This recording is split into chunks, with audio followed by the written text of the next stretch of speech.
Perkenalkan, saya Skarja. Saya Rizky. Saya Devi Yasindro. Saya akan berbicara. Latar belakang pembahasan ini adalah pembangunan ekonomi nasional bertujuan mewujudkan kesejahteraan rakyat sesuai amanat Undang-Undang Dasar 1945. Koperasi merupakan peran utama dalam pemerataan dan peningkatan taraf hidup masyarakat. Di era Presiden Prabowo ini dihadirkan inovasi berupa koperasi desa merah putih, yang mana koperasi tersebut memiliki taraf lokal berbasis nasional. Namun dalam implementasi KDNP memiliki beberapa tantangan. Salah satunya yaitu pada aspek hukum, kelembagaan, dan keterkaitannya dengan investasi. Oleh karena itu diperlukan pembahasan yang lebih mendalam. Pembahasan kita yang pertama yaitu mengenai landasan yuridis dari Koperasi Desa Merah Putih. Koperasi Desa Merah Putih merupakan badan usaha yang beranggotakan masyarakat desa dengan tujuan utama meningkatkan kesejahteraan ekonomi secara bersama-sama melalui pemberdayaan potensi lokal dan pengelolaan usaha yang berkelanjutan. Secara yuridis, keberadaan Koperasi Desa Merah Putih ini didukung oleh berbagai regulasi, antara lain yaitu Undang-Undang Nomor 25 Tahun 1992 tentang Perkoperasian, kemudian Permenkop UKM Nomor 9 Tahun 2018, kemudian UU Nomor 11 Tahun 2020 tentang Cipta Kerja, Undang-Undang Nomor 7 Tahun 2021 tentang UMKM, Permenkop UKM Nomor 22 Tahun 2022, Permen HAM Nomor 13 Tahun 2025, Surat Edaran Menteri Koperasi Nomor 1 Tahun 2025, serta Instruksi Presiden Nomor 9 Tahun 2025, di mana Presiden Prabowo menginstruksikan untuk pembangunan sebanyak 80.000 koperasi desa merah putih di seluruh Indonesia. Model kelembagaan dan tata kelola Koperasi Desa Merah Putih. Koperasi Desa Merah Putih menggabungkan nilai kekeluargaan dengan efisiensi manajemen modern. Struktur kelembagaannya terdiri dari pengurus.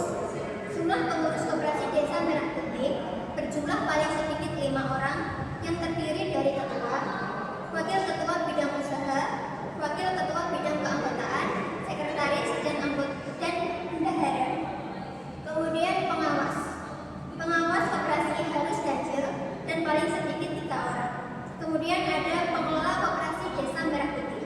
Pengelola diangkat oleh pengurus dan pengangkatan tersebut perlu disetujui dalam musyawarah desa khusus. Tata kelola koperasi melandaskan prinsip koperasi dalam Undang-Undang Nomor 25 Tahun 1992, yaitu keanggotaan sukarela, pengelolaan demokratis, pembagian sisa hasil usaha yang adil, balas jasa modal terbatas, dan kemandirian. Pengelolaan keuangan Koperasi Desa Merah Putih didasarkan pada prinsip yang pertama, transparansi, di mana transaksi keuangan harus dicatat dan dapat diakses oleh anggota. Yang kedua, akuntabilitas. Pengurus koperasi bertanggung jawab dalam mengelola dana koperasi. Yang ketiga, efisiensi. Penggunaan dana harus optimal untuk meningkatkan kesejahteraan anggota. Yang keempat, keamanan finansial. Pengelolaan dana harus menghindari risiko kerugian dan memastikan keberlanjutan koperasi. Kemudian, relevansinya dengan iklim investasi di Indonesia. Pemerintah Indonesia saat ini menekankan investasi berkelanjutan yang tidak hanya berorientasi pada keuntungan ekonomi, melainkan juga memperhatikan aspek lingkungan, sosial, dan pemerataan kesejahteraan masyarakat. Koperasi Merah Putih relevan karena berbasis gotong royong dan kekeluargaan. Koperasi ini menjadi sarana investasi kolektif masyarakat desa yang mendukung penguatan ekonomi lokal, sehingga berperan sebagai instrumen investasi yang inklusif, adil, dan berkelanjutan. Koperasi Desa Merah Putih menjadi mitra lokal bagi investor dengan modal sosial tinggi serta mempermudah akses ke sektor seperti pertanian dan pembiayaan mikro.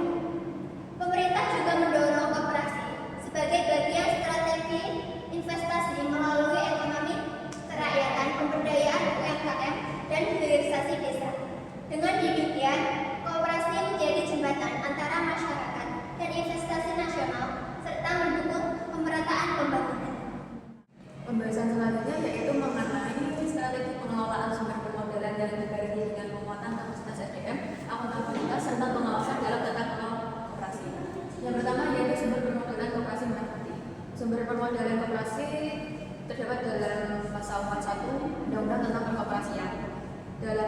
tersebut menjelaskan bahwa sumber permodalan berasal dari dua hal, yaitu modal sendiri dan modal pinjaman. Modal awal koperasi jasa merah putih atau KDMP terdiri dari simpanan pokok, simpanan wajib, dana cadangan, dan hibah, atau itu juga bisa disebut dengan modal sendiri. Lalu terdapat pula modal eksternal, yaitu berasal dari bank atau kur atau himbara, dana desa atau APBD, dan APBN atau APBD, serta CSR atau Corporate Social Responsibility, dan lembaga-lembaga lain yang membantu permodalan. Nah, dana atau modal tersebut nantinya dialokasikan untuk investasi atau aset, modal kerja, dan dana cadangan. Selanjutnya, penguatan kapasitas SDM, akuntabilitas, serta pengawasan dalam tata kelola koperasi. Tata kelola koperasi yang baik ditandai oleh transparansi, akuntabilitas, partisipasi anggota, dan kepatuhan pada prinsip koperasi. Dengan kualitas SDM yang baik sebagai faktor utama keberhasilan. Namun, masih terdapat kendala seperti rendahnya literasi dan kapasitas SDM serta pengelolaan yang belum profesional. Solusi yang dapat digunakan dalam menghadapi tantangan tersebut yaitu ada: 1. Pelatihan dan peningkatan kapasitas SDM bagi seluruh pengurus koperasi merah putih.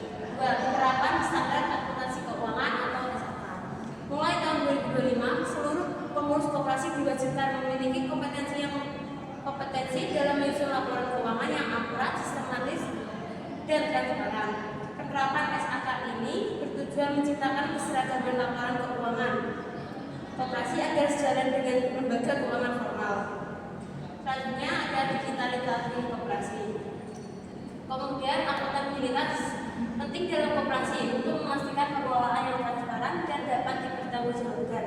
Hal ini membangun kepercayaan anggota, sedangkan laporan yang tidak jelas dapat menimbulkan kepercayaan dan legitimasi koperasi. Tanpa akuntabilitas, koperasi sulit berkembang dan kehilangan kepercayaan masyarakat. Kepercayaan ini sangat penting karena ketika anggota merasa dana mereka dikelola secara transparan, partisipasi akan selalu meningkat. Sebaliknya, jika laporan keuangan tidak jelas atau tidak dipublikasikan, akan menimbulkan keraguan dan menurunkan legitimasi koperasi. Selanjutnya ada pengawasan. Pengawasan merupakan aspek penting dalam tata kelola koperasi untuk memastikan kegiatan berjalan sesuai prinsip dan aturan serta mencegah penyimpangan. Pengawasan dilakukan melalui dua mekanisme, yaitu oleh internal dan eksternal. Internal seperti pengawal koperasi dan eksternal seperti pihak OJK dan akuntan. Rumusan pasal 3 yaitu tinjauan terhadap perwujudan keadilan ekonomi dan strategi keberlanjutan koperasi merah putih dalam jangka panjang.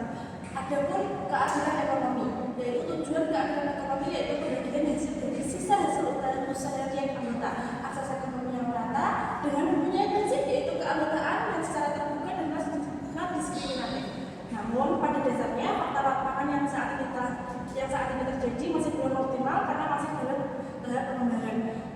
Pengembangan yang kita maksud adapun dengan pengembangan dalam sistem perjalanan koperasinya maupun dalam segi pembangunannya. Selanjutnya adapun keberlanjutan dan dampak jangka panjang kelembagaan koperasi.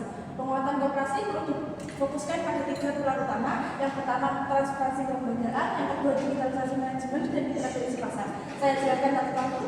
Yaitu transparansi kelembagaan, yaitu keterbukaan dalam pengelolaan koperasi, terutama dalam laporan keuangan, pengambilan keputusan dan penyampaian informasi kepada anggota. Yang kedua terdapatnya berkembangnya teknologi serta tujuan memanfaatkan teknologi dalam operasional koperasi secara maksimal untuk meningkatkan efisiensi pada pelayanan dalam koperasi.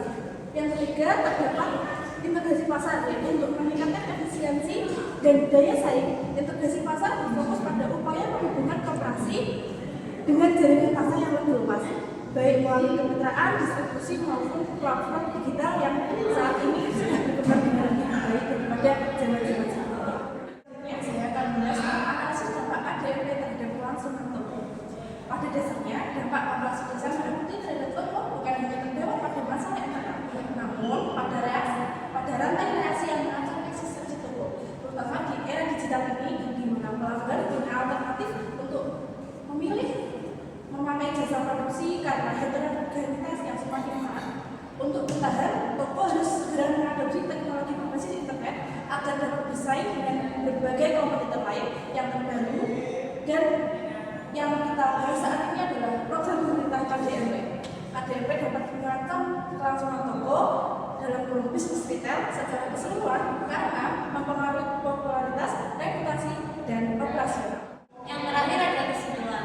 Koperasi Desa Merah Putih memiliki dasar hukum yang kuat dan menerapkan modal kelembagaan hibrida yang menggabungkan prinsip koperasi dengan tata kelola pembangunan. Koperasi ini berperan penting dalam mendorong investasi inklusif, memperkuat ekonomi desa, serta menjadi penghubung antara potensi lokal dan investor. Sumber permodalannya berasal dari internal maupun eksternal, yang dikelola secara terstruktur untuk menjaga keberlanjutan usaha. Keberhasilan koperasi sangat ditentukan oleh kualitas sumber daya manusia, transparansi, akuntabilitas, dan sistem pengawasan yang efektif. Meskipun memiliki potensi besar dalam mewujudkan keadilan ekonomi, implementasinya masih menghadapi kendala seperti partisipasi anggota dan efektivitas operasional.